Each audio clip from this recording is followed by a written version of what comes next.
Good morning, my loves. Now, my loves, I know it's the afternoon. Some of y'all probably saying, it's the afternoon where I'm at. Miss Mel, this is a morning show. Well, I'm so sorry. But I refuse not to give you this show day because there's a topic I really want to talk on. And as I always say, it's morning time somewhere, okay? Yesterday, I took a day off because I just needed a self-care day.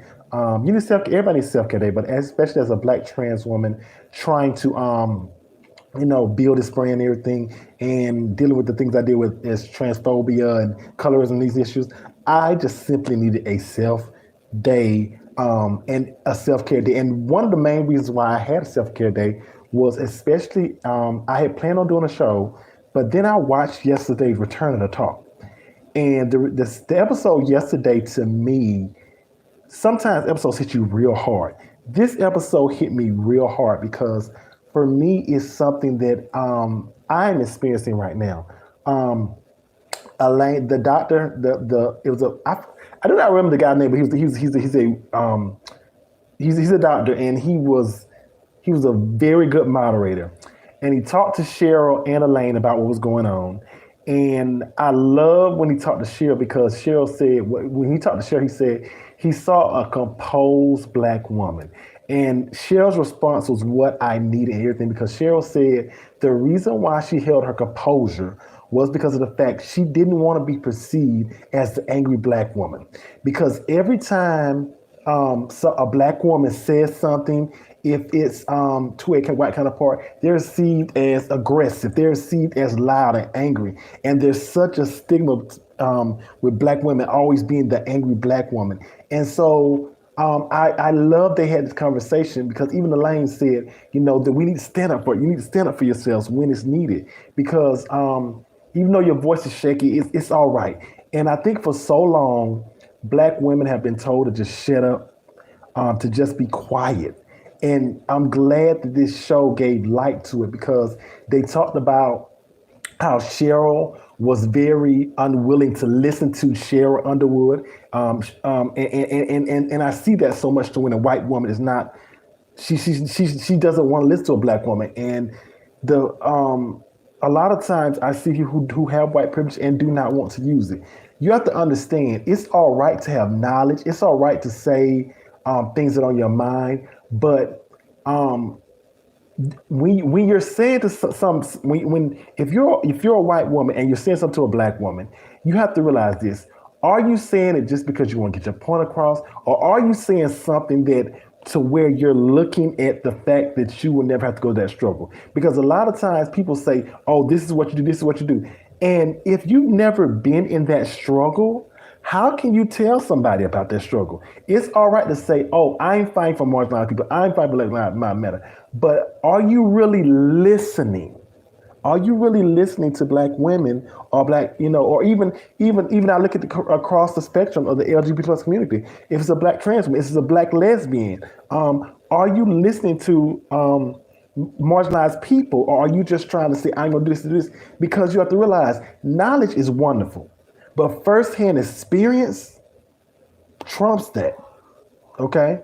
So we have to make sure. So this was a wonderful show for me because for me, I am so sick and tired of black women always being overlooked. I'm so sick and tired of every time a black woman says something, she's aggressive, she's loud, she's this or that. But maybe you don't know her struggle.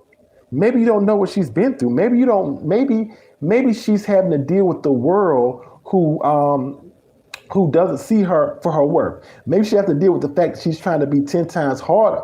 She's having to work 10 times harder than her white counterpart because of the fact that she's just trying to get a job.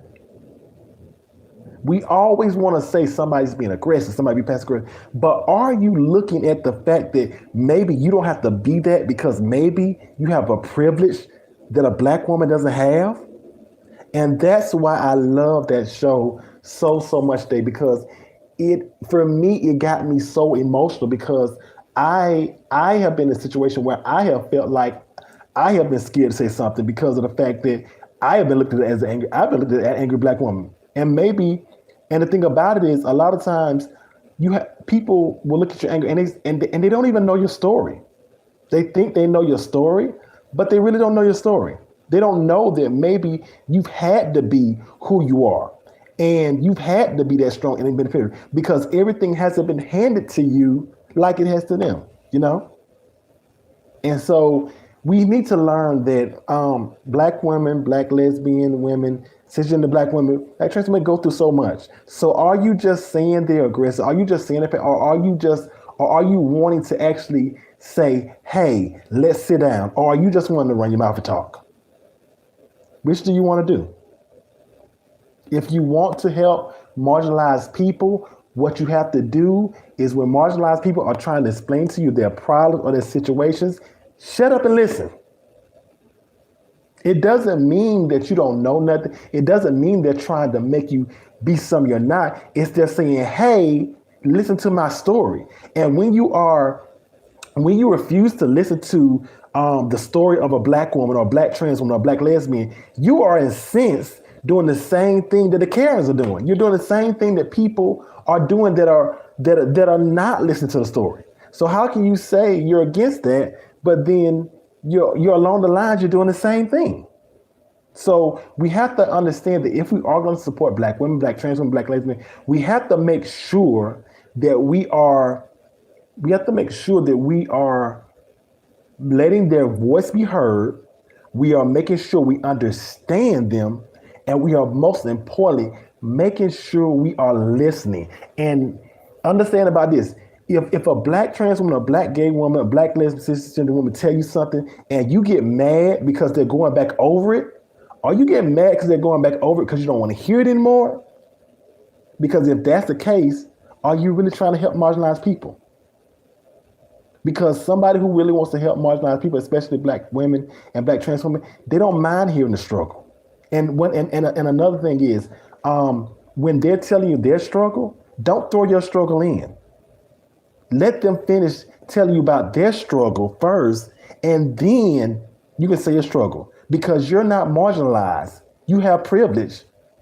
They don't. We don't. So there needs to be a listening. And that is the reason why I absolutely love this show. This show made me cry because I've been there. I'm still going through that right now because I had to, I feel like if I say anything, it's going to be, oh, she did something wrong. Oh, you're wrong. Anything. And that is the way I feel. And that is a hurtful feeling to have to, it's a hurtful feeling to have to deal with transphobia and colorism out in the world. But especially when you're in the building you live in, that's not a nice thing to go through. So to all the allies of black women, black lesbian women, black trans women, when a black woman or a woman of color is trying to tell you their story, they're not trying they're not trying to make you fit in their mold. They're just saying, hey, listen to me. Everybody's listening to you. Listen to me for once. And if you're not doing that, are you really truly an ally? Or are you doing something just for a namesake? Are you doing something just to tell somebody, oh, I did this? How deep does your allyship go? How deep does it go? Because in order for it to be a true allyship, you need to be able to listen and not just talk 24/7. How deep does your allyship go? My loves, I thank you for everybody who sent me comments and loves, because I love the fact we're on this platform and I love that we're giving a voice to people. And I thank you for everybody out there who is supporting me as a black trans woman. I thank for everybody who support my brand, my babies, my loves, my heart. I thank you so much for all the support and all the love you give me. I promise you, my loves, it does not go unnoticed. And I love each and every one of you from the bottom of my heart. It never goes unnoticed. So let me give about 5 seconds. Did I do good on the makeup today? I'm trying. All right. Thank you for everybody to support the show. If you would like to become a donor, hit me in the message center. I will and I can get back with you. Make sure you like, comment, and subscribe on this video. Wonderful chat today. Go check out the CBS Talk show from yesterday if you have not. It is a show that if you are a white ally, you need to listen to, because it is something that is really Really, really need it.